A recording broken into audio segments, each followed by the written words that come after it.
crime branch of Delhi Police has arrested 5 senior energy company employees on Friday in connection with the case of corporate espionage involving government documents. Now, the stolen documents included top secret government information, not just from the Petroleum Ministry, as suspected yesterday morning, but from the Coal, Power, Defence Ministries too, according to the police. Now, the stolen documents also include inputs of the Finance Minister's budget speech. 7 arrests had been made so far in the corporate espionage case and 5 more follow.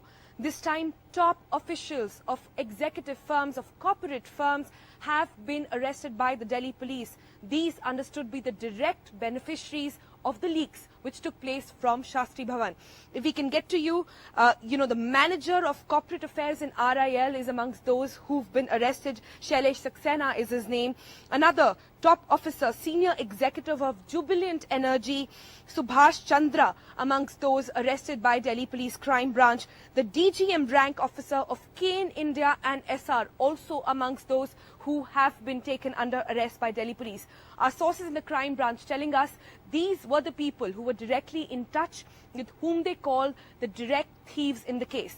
Now, we've been reporting since morning how Rakesh and Lalita Kumar and Rakesh, 2 thieves who got inside Shastri Bhavan and were able to procure those documents, those confidential, high-profile, secret documents from the ministry. They were rounded up earlier by Delhi police. They were caught red-handed, and today, after procuring their police custody, the Delhi police has been able to get further details into who exactly were the direct beneficiaries in this case. Now, the details are really is one which scandalizes everybody, even those inside the crime branch who are interrogating the case so far.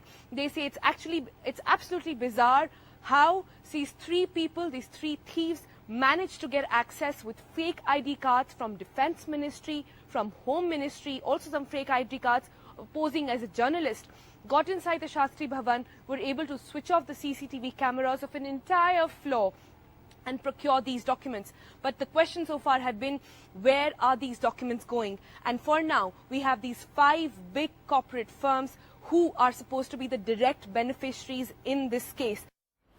So there's a massive probe underway. 7 people were arrested earlier, 5 more arrested. So there's a massive interrogation process that is underway. But the big question really is the political fallout. Rahul Srivastav has more on that. The government's Operation Plug the Leak has released a flood of questions and reactions. At the epicenter, Petroleum Ministry, access has shrunk. Cops in plain clothes, private security men block and screen visitors.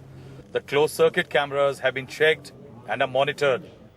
Government sources indicate the alert is serious, as listening devices or bugs were allegedly tracked during regular sweep operations by agencies, and 2 officials were transferred out recently following adverse reports. यह हमारे विभाग की अंदरूनी समीक्षा पे कुछ विषय आई, हमने जून महीने से ही उस पे निगरानी रखने की काम शुरू किया था.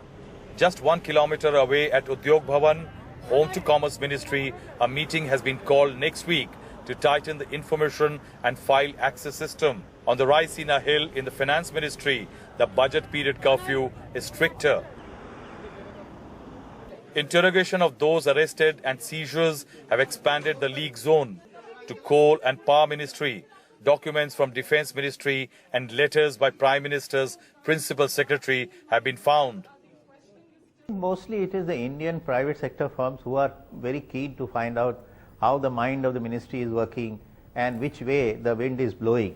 The modus operandi of those behind the leaks indicates that the government has to throw its net wide. One of the arrested Petroleum Ministry employees, Ishwar Singh, always managed night shifts. A posting with a central registry section, a unit which stores all files in transit from or to other ministries.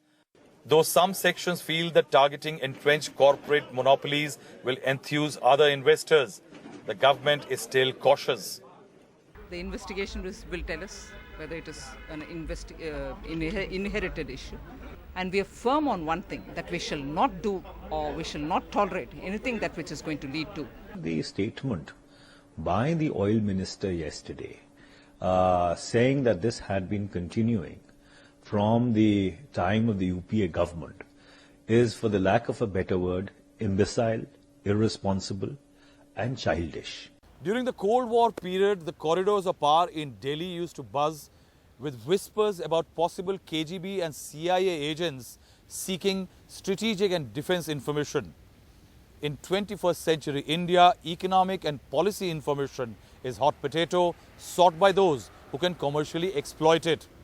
And that is why the government walks a tightrope.